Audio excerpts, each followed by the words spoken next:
5-day suspension of operations.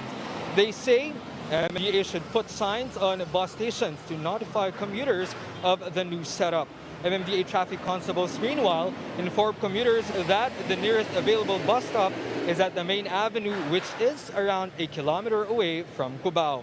Sean, we are here at the main avenue bus stop and we are seeing other commuters boarding and alighting buses. However, those we saw earlier said this was quite far for a walk. Thus, some of them are forced or were forced to take taxis instead. Sean? All right, Greg, a quick question. Are these commuters among those lining up for the augmented bus units? Of course, we know the MRT has been closed since the other day.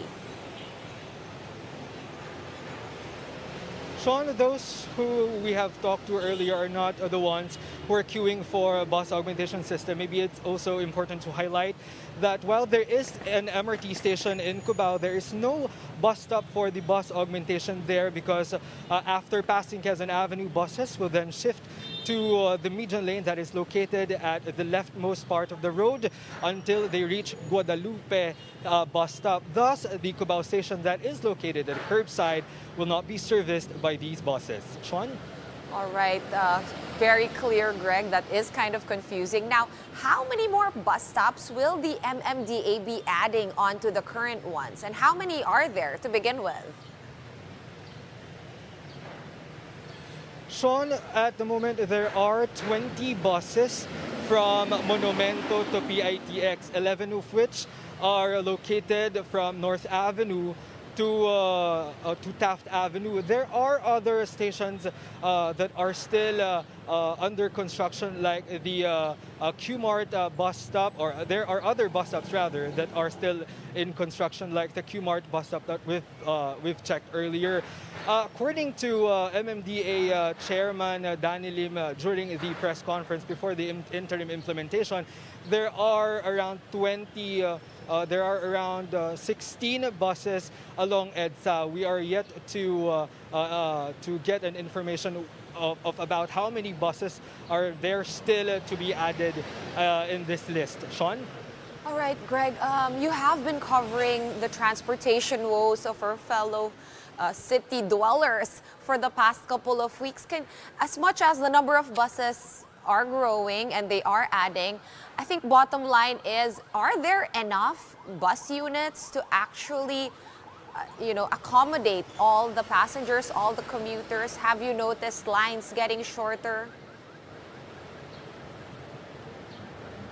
Sean, according to authorities, there are two sets of buses plying through EDSA. These are the buses for the MRT bus augmentation system. There are 90 units for that route, and there are also buses plying the Monumento PITX route. Both of them are flying EDSA. In totality, there are more than 200 buses that are flying through EDSA. But when we speak about lines, there are still long lines because from what we've been observing, long lines are sometimes due to the implementation of health protocols. For example, at the North Avenue bus stop for the bus augmentation system, lines are long there because before each passenger board the buses, they would have to pass the thermal scanning, then they will have to be sanitized before entering the bus stop. And also, buses are not carrying at their full capacity. They are still at 50%. Thus, lines are still at long line. There are still long line, rather. Sean? All right, still gotta wake up a little bit earlier and queue up a little bit earlier. Thank you for all that information. Greg Gregorio joining us live from Quezon City this morning. And here are other stories we're keeping our eyes on. The Philippines has breached the 50,000 mark in COVID-19 cases.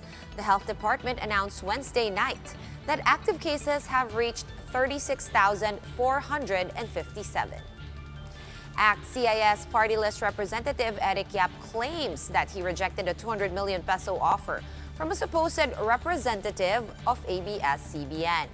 The money is supposedly in exchange for his vote favoring the franchise renewal of the embattled network. However, the Solon adds that he could not confirm whether or not that person is really affiliated with the network. Pope Francis appoints Cardinal Luis Antonio Tagle to the Pontifical Council for Interreligious Dialogue. In December, the Vatican named the former Manila Archbishop as prefect of the Congregation for the Evangelization of Peoples.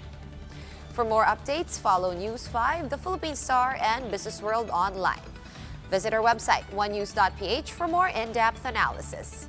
You can also catch One News on the Signal Play app. Register for a free account at www.signalplay.com and stream One News live anytime, anywhere. I'm Sean Yao. We are One News.